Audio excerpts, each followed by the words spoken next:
সংযোগ সড়ক না থাকায় চুয়াডাঙ্গা সদর উপজেলার মাথাভাঙ্গা নদীর ওপর দিয়ে ৭ কোটি টাকা ব্যয়ে নির্মিত সেতুটি কোনো কাজেই লাগছে না। ১.৫ বছর আগে সেতুর অবকাঠামো নির্মাণ শেষ হলেও জমি অধিগ্রহণ নিয়ে জটিলতার কারণে সংযোগ সড়ক নির্মিত হয়নি। ফলে অব্যবহৃত অবস্থায় দাঁড়িয়ে রয়েছে সেতুটি। আর বাঁশের তৈরি সাঁকো দিয়েই নদী পার হতে হচ্ছে স্থানীয়দের। কাটছে না দুর্ভোগ।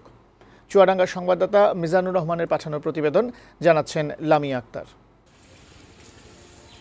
চুয়াডাঙ্গা সদর উপজেলার মাথাভাঙ্গা নদীর ওপর ২০২২ সালে একটি সেতু নির্মাণ করা হয়, তবে সেটি চালু করা সম্ভব হয়নি এখনো। ৭,৬৪,৮৮,৩৯৭ টাকা ব্যয়ে নির্মিত সেতুটি কোনো কাজেই লাগছে না। সেতুর দুই পাশে সংযোগ সড়ক না থাকায় এটি ব্যবহার করা যাচ্ছে না। জমি অধিগ্রহণ নিয়ে জটিলতার কারণে আটকে রয়েছে সংযোগ সেতু নির্মাণের কাজ।